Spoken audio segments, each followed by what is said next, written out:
क्या मालूम नहीं कहा कि पानी की गुल्लक पैदा हो रही। ये अजीब से आज सरकार जो चला रही है ना, वो एक हिंदू ही कम्युनिटी चला रही। उन्होंने वेद को पढ़ा ही नहीं। सनातन की सबसे बड़ी किताब है वेद। जब जब देश में विनाश बढ़ेगा, दुनिया में विनाशकारी आएंगे, मुसलमानों को अलग जमीन मिल गए, उसमें तो मुसलमानों को कोई आपत्ति नहीं है।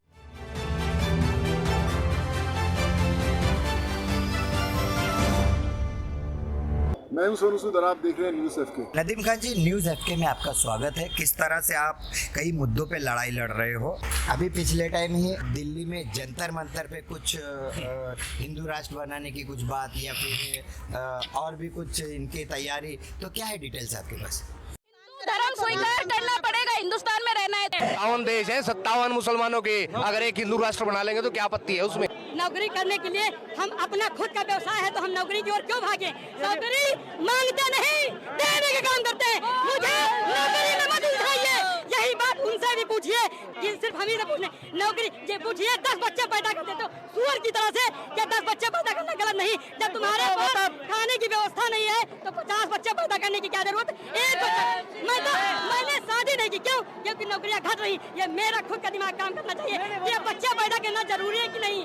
जरूरी नहीं। सरकार क्या नौकरी घर में बना रही है? मशीन से नहीं बना रही। नौकरियां जो हैं जो सीमित हैं, मात्र 2% लोग सरकारी नौकरी करते हैं। और जब 98 राष्ट्रीय है, ये हिंदू राष्ट्र होना चाहिए कि नहीं? अगर नहीं होना चाहिए तो ला इलाहा इल्लल्लाह मुहम्मदुर रसूलुल्लाह गलत है, गलत है।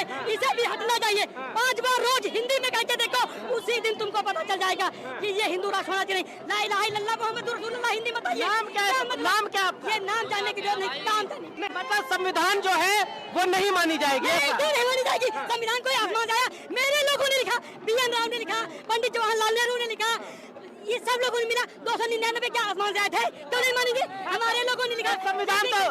संविधान तो हिंदू राष्ट्र की बात करता नहीं। क्यों नहीं करता है? हिंदुओं ने ही तो लिखा है, हिंदुओं ने ही तो लिखा है संविधान। देखिए कैसा है, ये जंतर मंतर पे जो लोग सनातनी लोगों ने जो नारे लगाया कि हिंदू राष्ट्र बनाओ, उसमें कुछ बेवकूफ लोग भी थे। हाँ।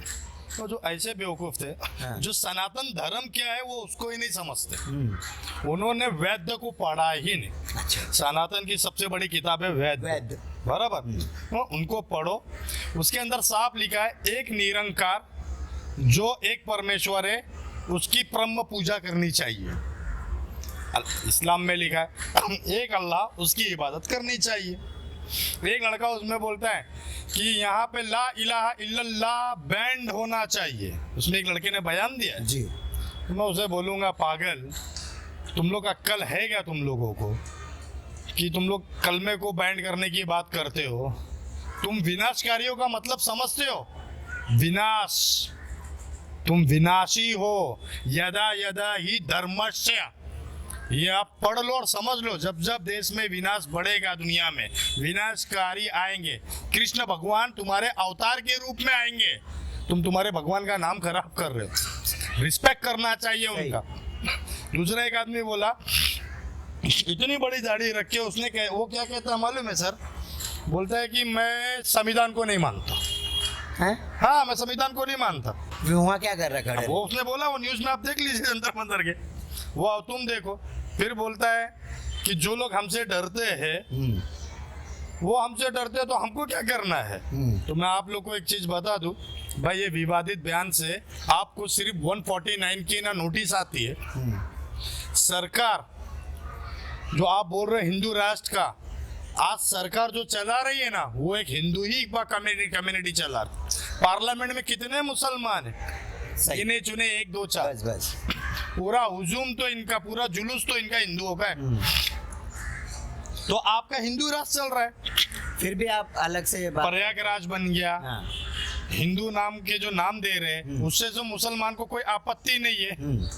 माशाअल्लाह, जो अयोध्या में इनके पास मैटर था वो खत्म होके राजा राम के हित में चला गया। मुसलमानों को अलग जमीन मिल गए, उसमें तो मुसलमानों को कोई आपत्ति नहीं है। तुमको क्या आपत्ति है हमारे इस देश में रहने से? हाँ, ये देश हमारा नहीं है, खाली ये तुम्हारा है।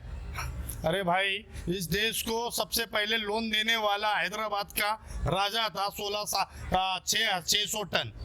तुमने कौन सा दे दिया? ये सब जो ढोंगी बात कर रहे हो, और एक बाबा ने क्या बोला मालूम, मुस्लिम ईसाइयों को कब काटोगे? अरे भाई तुम कब काटोगे मारोगे? जब तुम सब मर जाओगे कब मारोगे? अरे ईसाई मुसलमानों को कब मारोगे? अरे तुम्हारे पास क्या है जो मारोगे? इतनी सी चाकू है जो सब्जी काटते हो, वो चाकू से कुछ नहीं होने वाला। हथियार रखो, तलवार रखो, बंदूकें रखो। हाँ, ये किसका बयान? बाबा राम बाप ने नहीं, दूसरे एक बाबा है वहाँ एक और नए बाबा पैदा हो गए, क्या मालूम ने कहा कि पानी की गुल्लक पैदा हो रहे। ये अजीब से ये हिंदू मुस्लिम की एकता तोड़ रहे। मेरा दोस्त है हिंदुस्तानी भाव, मेरे घर पे आके खाना खाता है। मेरी वाइफ उसके वो भाई मानती है, वो मेरी वाइफ को बहन बोलता है, ठीक है ना। तो वो उसके धर्म की पैरवी के लिए लड़ता है। जो अगर मुसलमान गद्दार है, गलत बोलता है तो उनको लड़ता है ना वो, ठीक है, उनके लिए बोले। लेकिन इंडियन मुस्लिम को तुम बार बार कहते हो ना पाकिस्तान चले जाओ, पाकिस्तान चले जाओ, तो सुन लो ढोंगी हो, देशद्रोही हो, तुम्हारे बाप का हिंदुस्तान नहीं है। अगर हमारे बाप को जाना होता ना तो आज़ादी के टाइम पे 47 में ही चले जाते, जब भारत आज़ाद हुआ था। ये हमारी मातृभूमि है, हम यहाँ पैदा हुए और हम यहीं दफन होएंगे। और तुम जैसे लोग जो सोचते हो ना कि हमसे डरते हैं, तो भाई मुसलमान शांति चाहता है, झगड़ा नहीं चाहता है। ये जंतर मंतर पे जो नारे हुए, ये गलत नारे कि हिंदू राष्ट्र बनाओ। तुम्हारा हिंदू राष्ट्र बन चुका है भाई, हिंदू राष्ट्र तो है, हम भी तो मानते हैं, तुमसे ज़्यादा हम संविधान को मानते हैं। लेकिन ये मत बोलो कि हमसे डरते हैं लोग और हम डरा के रहेंगे और एक एक को मुसलमान बना के रहेंगे। इंडिया में रहना है तो मुसलमान बनना है। जो हिंदू मुसलमान बनना चाहता है, जो मुस्लिम हिंदू बनना चाहता है, उस पर हमारी कोई जोर जबरदस्ती नहीं, वो उसकी पसंद है, पसंद है, चाहे बने। लेकिन तुम डराओगे तो मेरे भाई, एक परेश रावल का डायलॉग है, याद कर लो, ये मुसलमान कौम है ना, किसी के बाप से नहीं डरती, वो एक अल्लाह की पैरवी करती है। मर जाएंगे, तुमसे नहीं डरेंगे। नदीम भाई, जिस तरह से आपने पूरी बातें रखी, लेखा जोखा रखा, आने वाले समय में क्या आपकी तैयारी है वो भी बताया, हिंदू राष्ट्र क्यों बनाना चाहिए। हिंदू राष्ट्र तो है, जिस तरह से कि अपर लेवल पे जो ऑफिसर्स होते हैं, कमिश्नर्स होते हैं, सीएम होते हैं, शासन को चलाने वाले होते, केंद्र को चलाने वाले होते, वहाँ पर कोई मुसलमान नहीं है, तो आप फिक्र क्यों करते हो? अरे ये तो ना मुसलमान उन कौम को फिक्र करनी चाहिए जो सोशल मीडिया पे वीडियो देख के भी चुप है। इनके बच्चों को जैसे 16 साल के होते, अरे शर्म करो मेरे भाइयों, 16 साल के होते हो तो उनको कमाने भेज देते हो, ठीक है। उनको ये तालीम दो कि तुम IPS IAS बनो, तुम पहले अपने आप को वैसे लाओ तो सही क्वालिफिकेशन में, फिर तुम लड़ो तुम्हारे अधिकार के लिए। फिर हम देखते हैं कि सरकार तुमको वैकेंसी कैसे नहीं देती है, आरक्षण कैसे नहीं देती है। 5% माइनॉरिटी, बेचारे दलित, इनको 5%, बाकी सब रिजर्वेशन कहाँ गई भाई? रिजर्वेशन चली गई। मुमरा पॉपुलेशन है, मुमरा के बारे में तो मैं कभी बोलता नहीं। अच्छा, अभी कुछ एक ऐसा है, ट्वीट देखा, वो मुमरा के ऊपर कुछ ट्वीट किया है वो, लेकिन जिस दिन वो ट्वीट सामने आएगा तो मैं आपको बता देता हूँ, मैं उसको ट्वीट का जवाब बराबर दूंगा। माझी मागणी अशी आहे की मुंब्रा स्टेशन जे आहे ते मूळचं मुंब्रा देवी गाव आहे, बरोबर आहे। तिथे मुंब्रा देवीचं प्रगट स्थान आहे, भाविकांची तिथे नेहमीच गर्दी असते आणि ती परंपरेनुसार आहे। सो ती मुंब्रा देवी असं ते पूर्ण नाव आहे, तर ते आत्ता स्टेशनला अर्धवट नाव आहे मुंब्रा म्हणून, बरोबर आहे। सो आमची मागणी आहे की मुंब्रा देवी स्थानक असं त्या स्थानकाचं नाव असलं पाहिजे। त्यासाठी आम्ही रेल्वे मंत्र्यांना पत्र लिहिणार आहोत।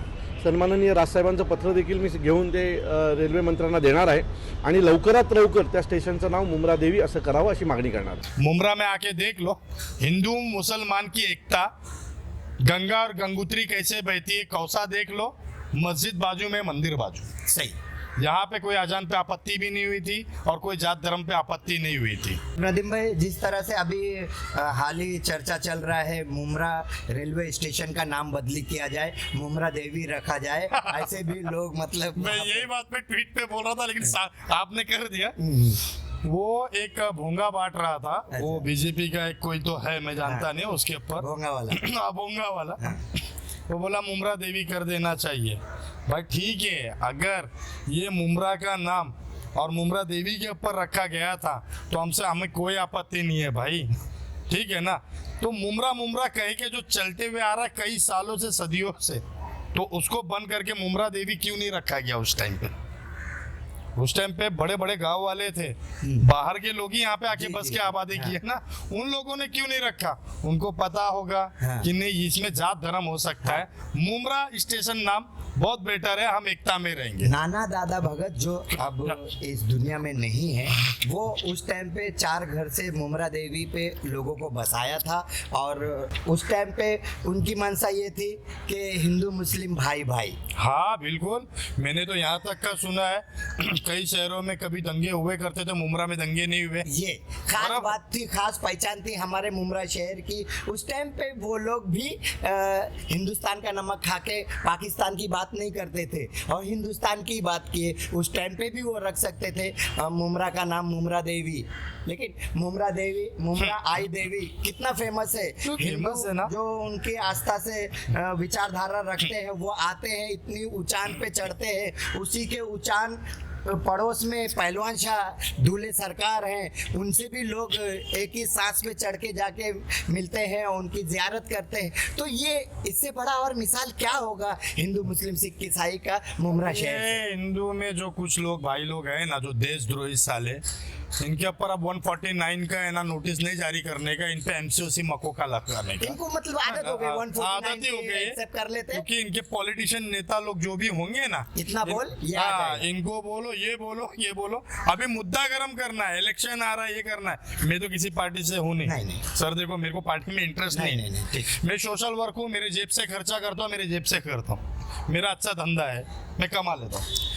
दूसरी बात मैं बोलता हूँ आप लोगों को कि जो लोग कहते हैं ना हिंदू मुस्लिम, तुमने ग्राउंड लेवल पे अगर देखा है ना तो आकर के देखो कि तुम्हारे ये बोलने से जो भाईचारा था ना कहीं ना कहीं फूट रहा है और ये कमजोर दिल के लोग हैं ना कामयाब हो रहे हैं।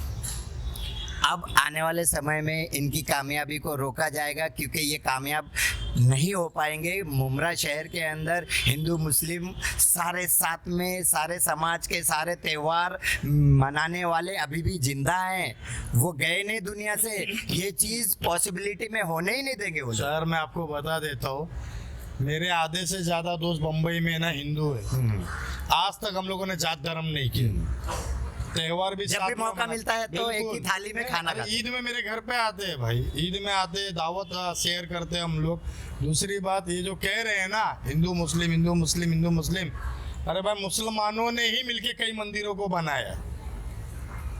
पूना सोमवार पेट में मैं एक बिल्डिंग बना रहा था स्टेशन के बाहर, आप हिस्ट्री निकाल लेना, कोई गलत नहीं।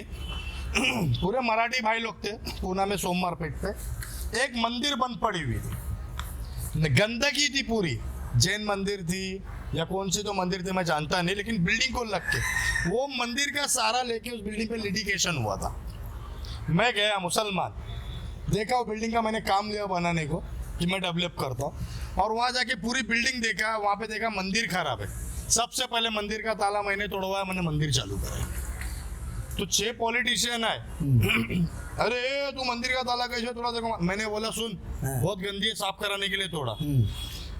आधा सोमवार पेट मेरे सपोर्ट में खड़ा हो गया, वो मंदिर में पूजा होगी, नदीम भाई ने बहुत अच्छा काम किया और ये इतिहास गवाह है, वहाँ पे पता कर लो सोमवार पेट के अंदर। और वो बिल्डिंग में जो लिटिगेशन थी ना, जो पॉलिटिशियन ने किया था ना, वो लिटिगेशन मेरी दूध में मक्खन जैसा निकल गई, मुझे कॉर्पोरेशन जाने की जरूरत नहीं पड़ी, मेरा बिल्डिंग का काम हो गया। तो जैसे करोगे वैसे भरोगे ना।